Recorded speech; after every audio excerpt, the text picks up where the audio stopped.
seminarios que han tenido también.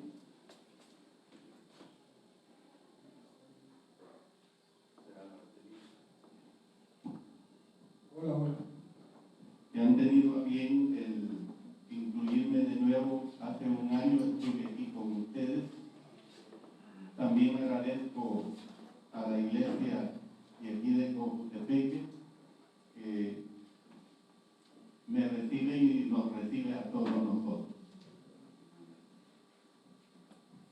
Voy a hablar de la disciplina cristiana como una expresión de amor. Y por supuesto que el tema que voy a hablar se va a requerir de ciertas directrices que a lo mejor a ustedes no les van a parecer, pero precisamente porque voy a hablar de la disciplina. Con plena seguridad, hermanos, me atrevo a decirles que el tema de la disciplina es algo escabroso en vista de que al ser humano casi por naturaleza no le agrada ser disciplinado. Y yo voy a hacer un resumen del ser humano para que vayamos ubicándonos en esta expresión que acabo de decir. Nosotros sabemos que desde que nacemos, el bebé en su tierna edad hace berrinches. Cuando se le comienza a querer disciplinar a fin de lograr saciar su apetito. Todos los que somos padres responsables entendemos y hemos pasado por esto. Luego, cuando este niño es un niño de edad escolar, se inventa enfermedades con el fin de hacerle creer a tus padres que le ha venido un repentino y fuerte dolor. Yo recuerdo a un hermano que hospedábamos en casa, un hermano predicador, muy querido por nosotros, que por muchos años lo hospedábamos en casa y traían a su niña menor. Y la niña, justamente en el momento de salir a la campaña evangelística, le agarraba un dolor de estómago. Y aquella niña, pues, lograba su propósito, lograba su cometido, se quedaba en la casa. Pero la señora que nos ayudaba a cuidar también a nuestras niñas que estaban pequeñas, nos decía, esa niña se inventa esos dolores porque nomás ustedes se van y esa niña empieza a ver todos los programas habidos y por haber de caricaturas. Bueno, como adolescente comienza a revelarse este niño ante la dirección de sus progenitores y como joven de 18 años piensa que ha conquistado el mundo. No hay nadie ni nada que le pueda corregir y por el contrario busca caminos torcidos. Lo más trascendente y triste es que se enrola en los grupos rebeldes de índole pandillera. Ustedes saben bien esto. Que luego aprende a sublevarse descaradamente ante sus padres, no digamos ante cualquier persona que intervenga en su formación. Y lo más relevante, se involucra en el robo, se involucra en la drogadicción, en la prostitución, y lo peor y más nefasto, hermanos, es que hasta en la práctica del crimen mismo. Por supuesto que en todo este proceso, el néctar de la disciplina ha sido subestimado totalmente. Hermanos, este estilo de vida ha hecho que la dirección moral y espiritual se dé para el ser humano. Dios ha sido el progenitor precisamente de esta dirección en el campo de lo moral y en el campo de lo espiritual. Es aquí donde entra en juego la parte formativa, pues, de nuestro Dios a través de ese cúmulo de principios plasmados a través de lo ya revelado en forma escrita. Por eso, hermanos, los que nos dedicamos a la transmisión de estos principios divinos, de ese semillero que he descrito anteriormente, de ese niño, desde bebé hasta su edad de la adolescencia y la juventud, tomamos para transformar a ese hombre. Lo educamos precisamente en el conocimiento y entendimiento del Evangelio de Salvación. Bueno, este hombre es el que así lo desea, obedece este Evangelio, es decir, se somete a las leyes sagradas. Y una vez ya lo tenemos rescatado a este joven del mundo de las tinieblas, comienza la larga etapa de su formación espiritual. Bueno, para ello se requiere, por supuesto, que haya disciplina en él. Sin disciplina no se pueden lograr muchos objetivos. Que haya disciplina en él, pero también que haya disciplina en sus enseñadores. Que haya disciplina en nosotros, ustedes, hermanos y hermanas, que estamos aquí presentes, porque yo entiendo que los que estamos aquí presentes es porque hemos venido cada 2 meses para formarnos, para enseñar, para instruir, para advertir y corregir en justicia. Y es aquí, hermanos, donde comienza otra dura etapa, pues nos iniciamos en una serie de normas y de preceptos que precisamente proceden de lo alto. Para ello se requiere de un alto grado de disciplina formativa y de disciplina obediente.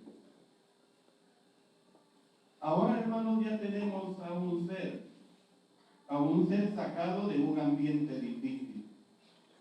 Pero es aquí donde esta persona que ahora vive en la dirección divina, hablo ahora con ustedes, hablo ahora en el campo precisamente nuestro, es aquí, hermanos, donde comienza a revelarse en las diferentes circunstancias de su formación. ¿Cuál es la razón de ello? Bueno, la razón de ello es que no está de acuerdo en aceptación de lo que corrige, de lo que disciplina. Y ustedes me van a entender mejor conforme vaya hablando en esta disertación. Por supuesto, hermanos, que aquí intervienen una serie de factores que han degradado precisamente su formación. Pues bien, es de esta etapa de vida, hermanos, que quiero hablarles. Dejemos a aquel hombre perverso que se pervirtió por el mundo del pecado. Quiero hablar de esta etapa de vida a ustedes y tratar de compartir con cada uno de ustedes lo magnánimo, lo relevante que es o que es ser un hombre de disciplina. No digamos un cristiano de disciplina. Y no digamos, hermanos, un siervo, una sierva de disciplina. Es triste ver cómo es que la disciplina hoy en día la hemos aceptado como algo malo. Si de repente aquí empezara a llorar un niño, y yo le digo a esa hermana, levántese, váyase para allá afuera, vaya a atender a ese niño allá afuera. Bueno, yo sé que ahorita, como estoy hablando de disciplina, no van a estar pensando en eso. Pero no dejará de haber alguno que ha pesado ese hermano. ¿Por qué sacó al hermano? No entendemos que aquí estamos de 80 a 100 personas que necesitamos estar concentrados en el aspecto disciplinario y que esta hermana con su niño bien hará en levantarse e irse a atender a su niño a un lugar donde no me interrumpa a mí ni a usted. ¿Ve? Por eso que estoy hablando así de esta manera. Consideramos que la disciplina muchas veces es mala, es mala. Y esto cada vez se ha degenerado, hermanos, más por la idea de que cada persona es libre de hacer lo que le da la gana.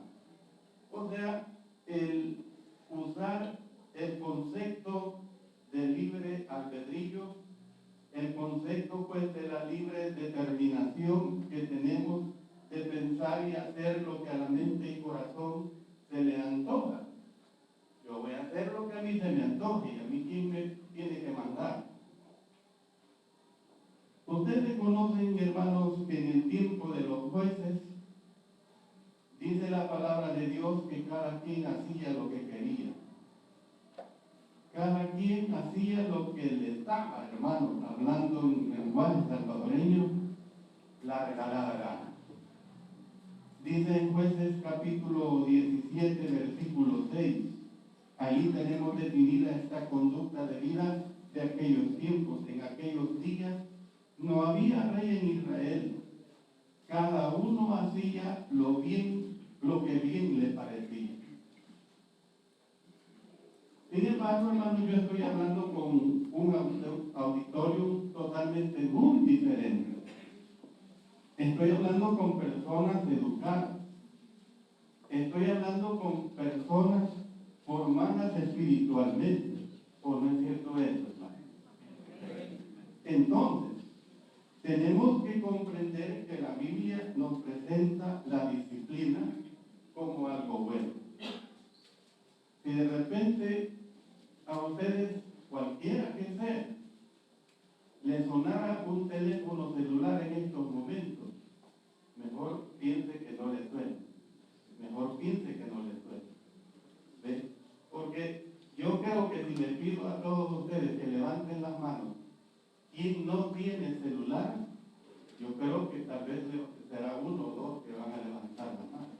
Entonces, mejor, ahorita le estoy haciendo una reflexión. Si no lo ha puesto en vibrador, póngalo en vibrador. ¿Ven? Entonces, hermanos, tenemos que comprender que la Biblia nos presenta la disciplina como algo bueno, comenzando con la disciplina de los padres. Los padres, hermanos, son los primeros que se requieren que sean disciplinados a fin de que tengan el carácter y la entereza para disciplinar a sus hijos. Yo lamento decirles esto, hermanos, pero hoy en día hay muy pocos padres que saben disciplinar bien. Las generaciones de hoy en día son realmente desorientadas.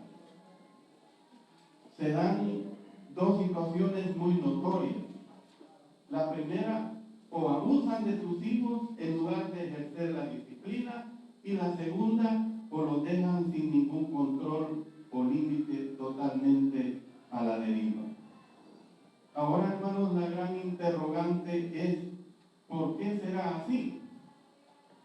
La verdad es que no hemos aprendido ni queremos aceptar la disciplina. Es decir, no estamos bajo disciplina nosotros mismos. Si no hemos aprendido a vivir bajo disciplina, hermanos, nosotros mismos, ¿cómo podemos esperar que lo hagan nuestros hijos? ¿Cómo podemos esperar que lo hagan nuestros hijos? Hay una disciplina que es agradable y esta disciplina es la disciplina militar. Usted la conoce muy bien. Los que han estado en un centro de instrucción militar lo entienden todavía mejor. Es una disciplina muy agradable. Usted cuando en las fiestas patrias va a presenciar los desfiles de los militares, le es totalmente agradable esa disciplina, cómo esos hombres y mujeres se conducen, cómo es que todos obedecen al unísono. Pero lamentablemente muchas veces esta disciplina se transforma en una disciplina de fachada. ¿Por qué digo que se transforma en una disciplina de fachada? Bueno, estas personas lo son de esa manera de disciplinados mientras el capitán o el superior está emitiendo sus inviolables órdenes. Después, esa disciplina es totalmente olvidada.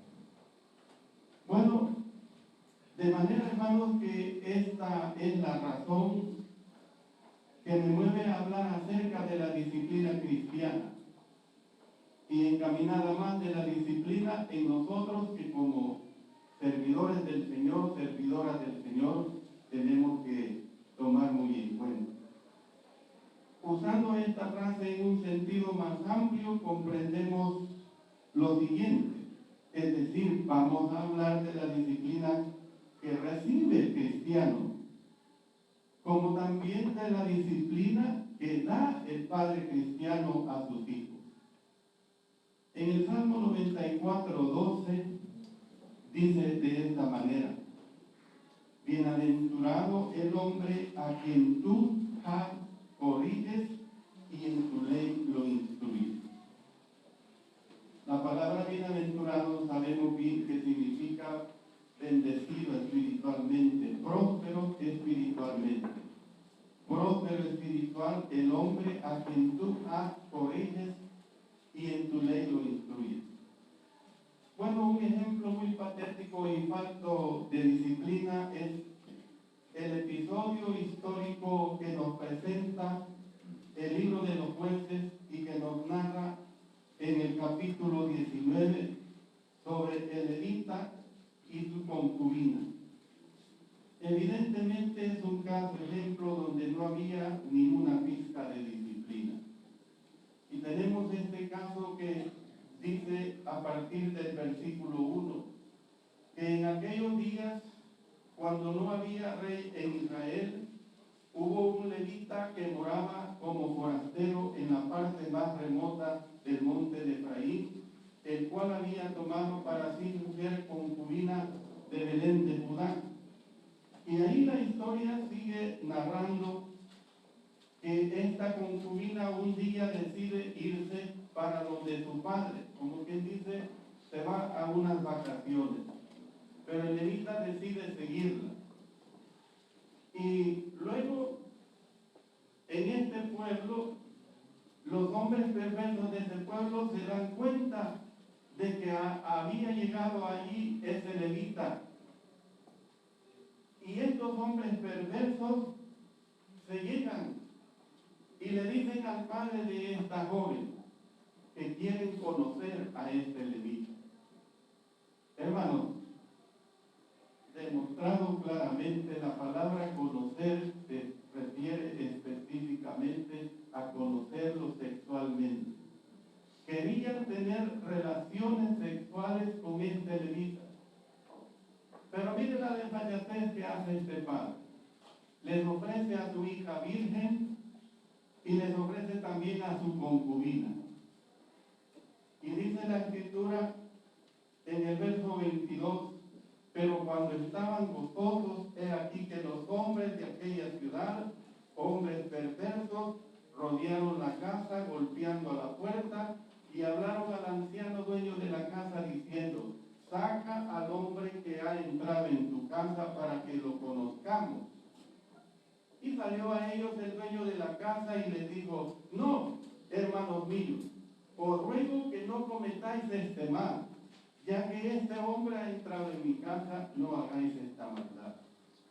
He aquí mi hija virgen, y la concubina de él, yo os la sacaré ahora. Humillarlas, imagínense la desfachatez, humillarlas y hacer con ellas como os parezca, y no hagáis a este hombre cosa tan infame. Mas aquellos hombres no le quisieron oír, por lo que tomando aquel hombre a su concubina, la sacó y entraron a ella y abusaron de ella toda la noche hasta la mañana y la dejaron cuando apuntaba el alba. Y se levantó por la mañana su señor y abrió las puertas de la casa y salió para seguir su camino. Y he aquí, la mujer, su concubina, estaba tendida delante de la puerta. Y llegando a su casa, tomó un cuchillo y echó mano de su concubina y la partió por sus huesos en 12 partes y la envió por todo el territorio de Israel. Y todo el que veía aquello decía: jamás se ha hecho ni visto tal cosa desde el tiempo en que los hijos de Israel subieron de la tierra de Egipto hasta hoy. Considerad esto, tomad consejo y hablad. Ustedes, hermanos, no tienen que ver enormemente tan sorprendidos de este caso. Si ustedes enciendan la televisión en nuestros días y ustedes dan cuenta de tanta gente que muere y que no solo se limitan a matarla, sino que emplean el sadismo. ¿Por qué se daba esta situación en este tiempo? Aquí lo dice al principio: en aquellos días, cuando no había rey en Israel, cada quien hacía lo que le daba la gana. Cada quien hacía lo que se le antojaba. Si ellos se hubieran guiado por la venia de Dios, no hubieran procedido así de esta manera. Y podían decir ellos en estos tiempos de que no tenían dirección, no. ¿Y qué de la ley? ¿Qué de la ley mosaica? Desde Génesis a Deuteronomio tenían escritas todas las leyes que les regían a ellos para poderse conducir y hacer su vida tanto en el aspecto moral como en el aspecto espiritual. Ellos no podían decir que estaban procediendo como personas totalmente desenfrenadas porque nunca nadie les había dicho nada, no. Ellos tenían una dirección divina, tenían la dirección de Dios, pero ¿qué sucedía? La habían menospreciado totalmente, la habían hecho totalmente a un lado. Y eso es lo que sucede, hermano, que cuando nosotros hacemos a un lado la dirección divina, cuando nosotros somos despreciativos a la dirección que nuestro Dios nos manda, evidentemente que vamos a proceder bajo estos mismos parámetros que se presentan aquí de este padre, de esta mujer concubina, de este levita. Vamos a proceder de una manera que nos importará poco. Cada quien hará lo suyo, cada quien hará lo que le venga en gana. Por eso, hermanos, hablo también que la disciplina apreciada debemos de verla como una bendición. Es una bendición la disciplina. Es una bendición ser completamente disciplinado. Considerándose la disciplina desde esta perspectiva, hermano, desde este ángulo, esta idea va completamente en contra de los valores de la gente que nos rodea. ¿Por qué? Porque la generalidad de las personas se expresa. ¿Qué expresa la generalidad de las personas? A mí nadie ni nada me dice lo que tengo que hacer. Para estas personas su valor supremo es su independencia, su autodeterminación. Lo que les antoja a ellos en su mente y en su corazón, eso es lo que hacen. Estas personas dicen: yo hago con mi vida lo que me da la regalada gana. Si usted, hermano, si usted se quiere conducir de esa manera, si bien es cierto que en determinados momentos y circunstancias usted puede hacer lo que le dé la regalada gana, pero aténgase a las consecuencias que dan o que vendrán cuando usted haga lo que le da la regalada gana y no toma en cuenta la dirección divina. Dice la palabra de Dios que porque Jehová al que ama castiga, como el padre al hijo a quien quiere. Y esto es una realidad. Dios, hermanos, disciplina a los que ama. Y como buen padre que es, se interesa en formar precisamente el carácter de aquellos que son sus hijos. Dios está interesado en formarnos a nosotros en nuestro carácter. Dios está interesado, hermanos, en formar nuestra manera de ser, nuestra forma de ser. Porque Dios quiere de nosotros lo mejor. Dios quiere que le presentemos lo mejor. Hay un salmo que expresa, te daré, lo digo en mis palabras, te daré lo mejor del trigo. Y cuando ese salmo expresa, te daré lo mejor del trigo, Dios también le está diciendo a usted que le dé a Dios lo mejor del trigo, que le dé a Dios lo mejor de la cosecha, que le dé a Dios lo mejor de su mente y lo mejor de su corazón, que no le dé las obras, que no le dé basura. Miren, si este principio fuera bien entendido, no batalláramos en el principio de la ofrenda, que es más bienaventurado el dar que recibir, porque estaríamos internamente bien disciplinados. Pero ahí abundan, hermanos, ahora que existe la moneda de dólar, ahí abundan estas monedas de dólar. Y si un día nos meten los Estados Unidos el medio dólar, van a abundar también las monedas de medio dólar. ¿Por qué? Porque no nos metemos los principios profundos de la palabra de Dios. No queremos progresar en los aspectos que verdaderamente nos forman espiritualmente. Hermanos, Dios disciplina a los que ama. Como buen padre que usted debe de ser, usted se debe interesar en formar precisamente el carácter de lo que son sus hijos. Y entonces podemos ver que el padre humano deberá disciplinar a sus hijos para desarrollar un carácter verdaderamente sabio en ellos. A lo mejor es posible que muchos de nosotros no hayamos conocido la verdadera disciplina. A lo mejor es posible que algunos de los presentes ni conocieron a sus padres, o sus padres no supieron disciplinarlos. Yo tuve un padre, agradezco lo bueno que me enseñó, pero también, y por respeto a su persona, que ya no vive, podría yo precisamente decir aspectos que ya siendo un hombre maduro, yo puedo analizar que no fue la mejor orientación que me dio en algunos aspectos. Podría ser esta situación en algunos de ustedes aquí presentes. Podría darse esa situación. Debido a ello, nos encontramos muchas veces perdidos cuando se trata de disciplinar a nuestros propios hijos. Pero ¿saben una cosa? Que se cae en un error graso, en un error tremendo, cuando nosotros vivimos con el néctar del resentimiento, con el néctar del revanchismo. Es que mis padres a mí me criaron mal. Y entonces yo asumo, como mis padres fueron malos criadores míos, entonces yo también voy a ser mal criador para con mis hijos. Yo también me voy a conducir así, de esa manera. Pero esto, hermanos, nomás es un pretexto para no ejercer nuestra real responsabilidad. Es un pretexto que nosotros buscamos para no ejercer nuestra verdadera responsabilidad que el Señor demanda de nosotros.